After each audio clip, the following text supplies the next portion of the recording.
Deep in the heart of southern Africa, surrounded by the vast, arid landscapes of the Kalahari Desert, lies one of Africa's greatest ancient mysteries, the Great Zimbabwe Ruins. This massive stone city, built between the 11th and 15th centuries, once served as the capital of the Kingdom of Zimbabwe, a sophisticated civilization that flourished in the region long before European colonization.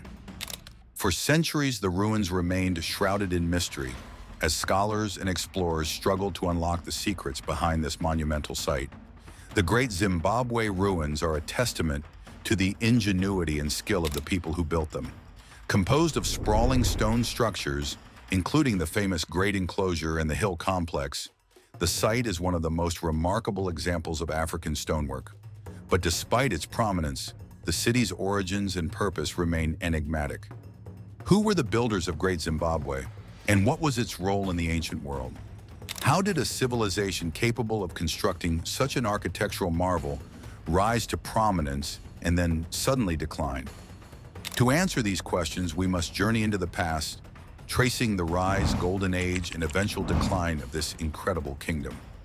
To understand the importance of the Great Zimbabwe Ruins, we need to look back at the rise of the Kingdom of Zimbabwe. The kingdom began to take shape around the 11th century, when powerful clans settled along the Zambezi River and began to consolidate power. These early communities were primarily engaged in agriculture, domesticating cattle, and utilizing iron tools to improve farming techniques. By the 12th century, Great Zimbabwe became the center of a prosperous kingdom that controlled vast territories in southern Africa, stretching from modern-day Zimbabwe to parts of Mozambique and Zambia. At its peak, the Kingdom of Zimbabwe was a hub for trade, agriculture, and culture. The city of Great Zimbabwe served as both the political capital and the religious heart of the kingdom. It became a thriving center for trade, exchanging gold, ivory, and copper with merchants from distant lands, including the Swahili coast, India, and China. The city's strategic location along ancient trade routes enabled it to become a prosperous metropolis, drawing traders from across the Indian Ocean.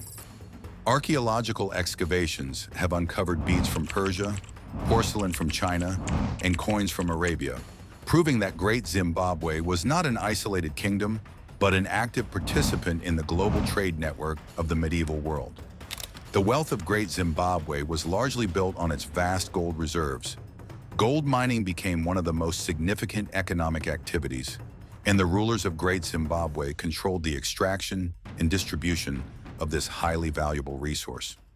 The gold trade made the kingdom a powerful economic force, allowing its rulers to maintain large armies and expand their influence across the region.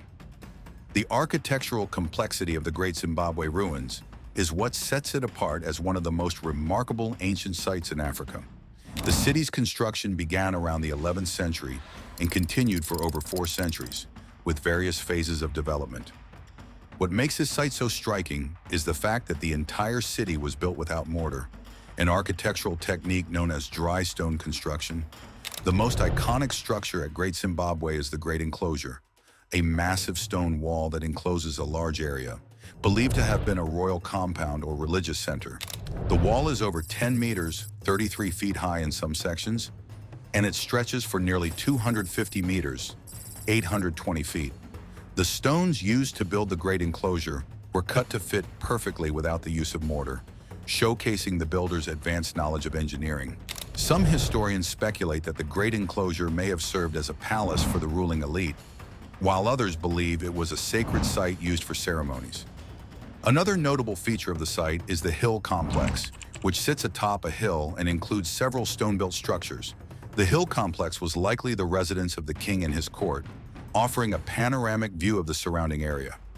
The combination of elevated positions, strong defensive walls, and intricate stonework highlights the builders' mastery of architecture and their ability to adapt to the harsh environment. Additionally, the presence of soapstone bird carvings found at the site suggests that these structures may have held deep spiritual significance. The Zimbabwe bird, a famous icon associated with the ruins, is believed to have represented the spiritual or political authority of the ruling elite. Today, it remains one of Zimbabwe's national symbols. Great Zimbabwe played a critical role in the wider context of African history. The kingdom's wealth and influence extended far beyond its stone walls, as it became a significant player in regional and international trade networks. The city's rulers were able to control the flow of gold, which was highly sought after in both Africa and beyond. Great Zimbabwe's gold was traded with Swahili merchants along the East African coast, who then shipped it to Arabian and Asian markets.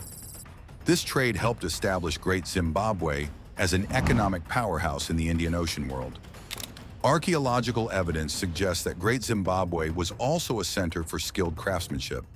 The people of the kingdom were known for their exceptional work with gold and ivory, and their artifacts have been found in places as far away as China and India. This cultural exchange helped solidify Great Zimbabwe's position as a prominent civilization in pre-colonial Africa.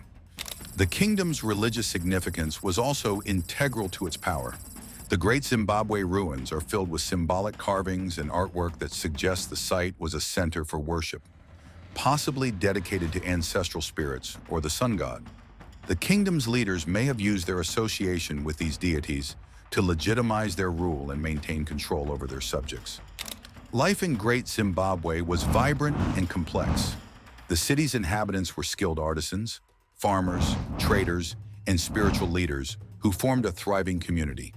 Homes were built from daga, a mixture of mud and grass, while stone structures were reserved for the elite. The society was hierarchical, with a powerful ruling class overseeing trade, agriculture, and religious activities.